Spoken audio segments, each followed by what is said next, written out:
During a class, a teacher named Marty observes his students becoming distracted by the sight of a fire truck and police vehicles speeding by outside. They explain that another earthquake has occurred in California, causing a significant portion of the region to vanish into the ocean. Marty attempts to look up the news, but the internet is non-functional. Later, Marty is scheduled for parent-teacher conferences, but the continued internet outage has everyone on edge. While Marty has physical files for his students, they aren't sufficient. The lack of connectivity fosters an apocalyptic atmosphere. As Marty leaves the school, he gets caught in a traffic jam because the signal lights have also failed. During his drive, he notices a sign above a bank expressing gratitude to someone named Chuck for 39 great years. Soon, reports from across the globe reflect the same catastrophe. Coastal towns are being progressively consumed by the ocean. There have also been numerous volcanic eruptions, widespread forest fires, and devastating tsunamis. In China, rioting has already broken out. Meanwhile, Marty's ex-wife, Felicia, is employed as a nurse at the local hospital. Over the past few weeks, they have lost many staff members to self-destruction, and the experience of watching her colleagues perish has deeply affected her mental state. She takes a moment in the restroom, only to hear more grim news on the radio, which is then interrupted by a host thanking Chuck for 39 great years.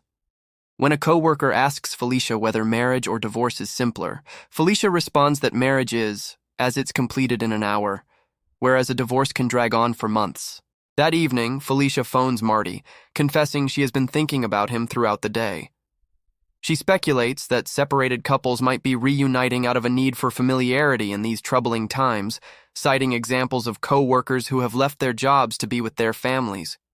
Marty reveals that most of his students are gone as well, and waxes philosophical about the cosmic calendar and humanity's insignificant place in the universe.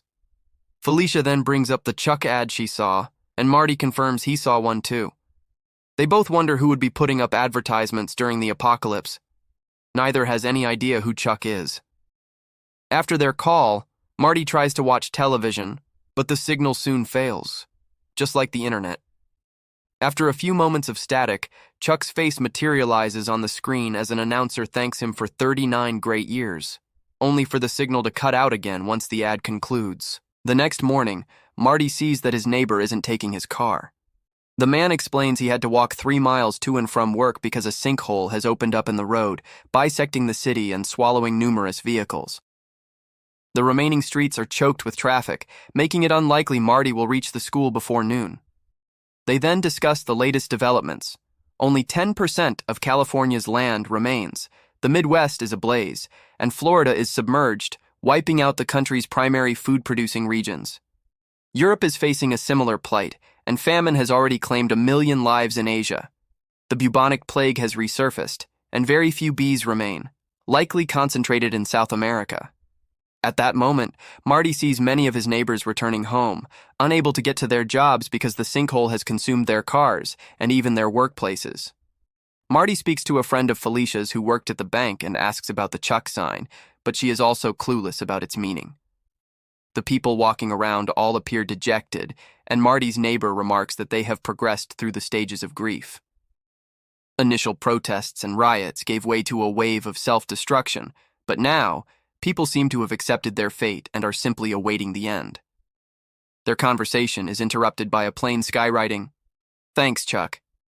On her way to work, Felicia sees walls covered in dozens of graffiti tributes to Chuck. She walks the entire distance to the hospital, only to find it completely deserted, with no employees or patients in sight. Curiously, all the monitors are active, displaying the exact same heart rate and perfect synchronized beeps. The beds are unoccupied, yet it appears as if every monitor is connected to a single, unseen person. Sometime later, Marty grows frustrated with the persistent lack of a TV signal. When he attempts to call Felicia, he finds that the phone lines are also dead. He resolves to go and find her. As he makes his way across town, he sees countless abandoned cars and more Chuck advertisements. An old man named Sam is resting on a bench, and Marty asks if he knows who Chuck is, but Sam is just as mystified. He mentions that he has asked around as well, but no one has an answer. Since Sam is headed in the same direction, he and Marty walk together for a time. They chat philosophically, contemplating how much time a person truly has. Eventually, Sam's arthritis forces him to rest. He stops on a bench to watch the sunset, and Marty continues his journey alone. In the evening, Marty arrives in Felicia's neighborhood.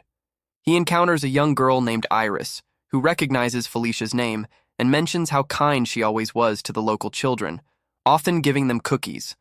Iris is out skateboarding, wanting to enjoy herself before the end comes. Suddenly, the entire area loses power, and Marty urges Iris to go home for her own safety. Just then, glowing Chuck ads illuminate the windows of every house, creating a ghostly spectacle. A worried Marty breaks into a run and finally locates Felicia, and the two reunite with an embrace. He asks about the ad, but she has no explanation for how it appeared in her house. Meanwhile, a 39-year-old man named Chuck lies in bed, looking frail and ill. He is hooked up to a heart monitor that shows the same reading as the ones in the hospital. His wife, Jenny, and son, Brian, sit with him, crying, aware that he has little time left. Back with Marty and Felicia, they step into her backyard to gaze at the sky. With all the world's power gone, the stars are exceptionally bright and clear. They hold hands, identifying constellations, when suddenly a star vanishes. Then, Mars disappears as well. One by one, the stars begin to wink out across the sky. Simultaneously, Jenny and Brian bid farewell to Chuck as he passes away, thanking him for 39 great years. Marty tries to tell Felicia that he loves her, but the world plunges into darkness as it ends. 9 months before the apocalypse, a woman named Taylor works in a record store. Her passion for music is so strong that she often sets up her drum kit on a busy street corner to play for passers-by. Tips from the crowd are infrequent. Meanwhile, Janice is heading home in a foul mood after her boyfriend broke up with her via text message. She works at a bookstore but has recently felt her life is stagnant, a far cry from her childhood when she was a gifted dancer. Chuck is also in town for a banking conference. He is a successful accountant for a major bank, has been devoted to his high school sweetheart, Jenny, and is proud of his studious son, Brian. Despite his success, he is also dissatisfied with his life, finding his job tedious and disliking his fellow accountants. When Taylor spots the serious-looking Chuck walking down the street, she starts playing a lively rhythm to cheer him up. To her astonishment, Chuck stops in front of her and, after a moment's hesitation, begins to dance. A crowd quickly forms around him, among them Janice, who is in need of some positivity. She starts dancing as well. Chuck pulls her into the center of the circle, and they move together in time with Taylor's music. Chuck suddenly feels a pain in his head, but dismisses it as an issue with his glasses, which he removes before continuing to dance.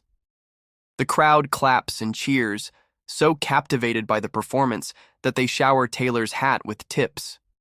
Afterward, the trio goes to a cafe and Taylor divides the money. Chuck appears somewhat unwell but insists he is fine. Taylor asks what prompted him to stop and dance, and Chuck says he doesn't know, though his thoughts drift to his old band. When it's time for Taylor to depart, she hugs them both, calling them buskers forever. Chuck and Janice then go for a walk. Janice opens up about her breakup, and Chuck reassures her that she will be all right. After they part ways, Chuck looks around and sees Iris skating. He notices the now empty street corner and continues to puzzle over why he felt compelled to dance. Later, when his illness weakens him to the point that he can no longer chew or walk, Chuck will reflect on this dance and decide it was the reason God created the world. As a 7-year-old, Chuck is living with his grandparents following the death of his parents in a car accident. Tragically, his mother was pregnant at the time. For a long while, their home is steeped in sadness. His grandfather, Albie, copes with his grief through drinking and focusing on his accounting work. His grandmother, Sarah, loses her passion for her hobbies and frequently orders takeout instead of cooking. By the time Chuck is 10, a sense of normalcy has returned to the household, though Albie's drinking persists.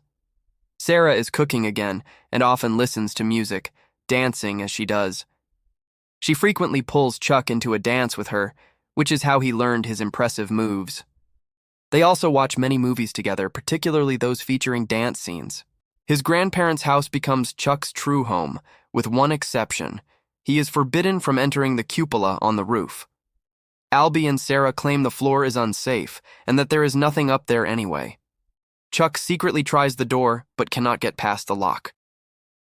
The night before his 11th birthday, Albie and Chuck are watching a documentary about Carl Sagan and the cosmic calendar. With Albie heavily intoxicated, Chuck broaches the subject of the cupola. Albie cryptically states that up there one could see more than they'd want to, which is why it's locked. He explains the house is ancient and has been renovated many times, but the cupola has always been part of it. In all his years there, Albie has only entered the cupola a few times.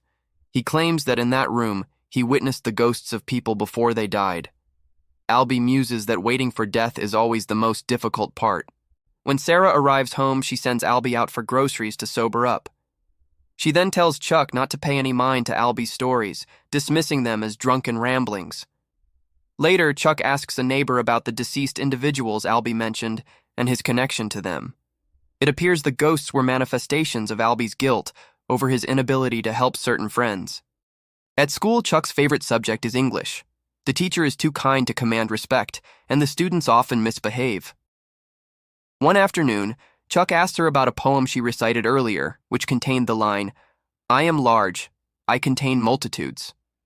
She explains that a person is composed of everyone they've known, everything they've witnessed, and every experience they've had. Each individual holds an entire world within their mind and has the power to choose its contents. Chuck grasps that if someone dies, that internal world vanishes with them. This understanding confirms that the story's beginning is a metaphor for the world inside Chuck's mind, which ceases to exist upon his death. On his way out of the classroom, Chuck glimpses Marty in another room. A few months later, Sarah passes away while grocery shopping. Following the funeral, sadness once again descends on the house, and Albie's alcoholism intensifies. Chuck goes to the grocery store and asks the cashier for details about what transpired. The girl explains that Sarah simply collapsed without warning, so there isn't much to report. One night, as Albie sleeps at his desk, Chuck takes his keys to finally unlock the cupola. Just as he is about to enter, Albie shouts at him and pulls him away. Albie then moves to shut the door, but sees something inside that makes him freeze in terror. With trembling hands, he forces himself to close the door before he sees Chuck crying. He comforts his grandson, who asks what he saw. Albie, however, says he shouldn't know and embraces him with an apology. Later at school, Chuck discovers a dance club and decides to join in Sarah's memory. The teacher is pleased to have another male student, as the club is predominantly female, and she introduces them to a new music genre daily. Chuck is partnered with Kat, an older girl who is also the club's most talented dancer. He develops a crush on her and attempts to impress her with the moves Sarah taught him, which ends up with him teaching the entire class. Kat has a boyfriend but agrees to dance with Chuck at the school's upcoming fall fling. After the teacher gives him new shoes for better comfort while dancing, Chuck starts to consider it as a potential career. However, Albie continues to tutor him in math, believing it will secure his future, as artists struggle financially. Albie also explains that math underpins the entire universe, including music, through its counting of notes and tempo. He sees his accounting files as containing people's entire lives expressed in numbers, calling math art that doesn't lie. On the night of the fall fling, Chuck initially refuses to dance with Kat, fabricating an excuse about a leg injury. His teacher overhears and tells him that while he doesn't have to dance if he doesn't want to, he should at least be honest with Kat. Chuck steps outside and looks at the stars for a while to collect his thoughts. He then returns to the party and finally asks Kat to dance. They perform their routine in the center of the dance floor as everyone gathers to watch and cheer. Their dance is flawless, and at its conclusion, Kat kisses Chuck's cheek, much to her boyfriend's annoyance. 6 months before Chuck's passing, he reveals to Jenny the true origin of the scar on his hand. After the party, young Chuck had gone to the football field and continued to dance beneath the stars. He became lost in the feeling of freedom and joy that dancing gave him, and this distraction led to him accidentally striking his hand on the fence. Jenny doesn't understand why Chuck lied about it, and he confesses he doesn't either. 5 years later, Albie dies of a heart attack at home while a teenage Chuck is out playing and dancing with his band. The mortician, Sam, surprises Chuck by informing him that Albie had already prepaid for his own funeral, knowing his death was near, which makes Chuck wonder if that was what he saw in the cupola. Since Chuck inherits the house, he opts to remain there rather than move in with his maternal grandparents. They end up joining him there until he departs for college, as Albie had also left money for his education. Later, when Chuck marries Jenny, they also move into that house. The funeral takes place before his maternal grandparents can arrive, leaving Chuck to face that difficult time alone. Later, Sam sends him an envelope containing all of Albie's personal belongings, including the keys. Chuck finally enters the locked room and discovers it is empty, with a perfectly sound floor. Looking out the window, he sees only the town below. Feeling let down, Chuck turns to leave. But in that instant, he has a vision of his older self dying in bed. This confirms that Albie did indeed see the deaths of all those neighbors, but he also foresaw Sarah's death and his own, which is why he found the waiting to be the hardest part. After the vision fades, Chuck resolves to live his life to the fullest, determined not to succumb to depression as Albie had. He recites the poem his teacher taught him, reminding himself that he contains multitudes. Make sure to subscribe and turn on notifications so you can watch more videos like this. Thanks for watching. Thanks.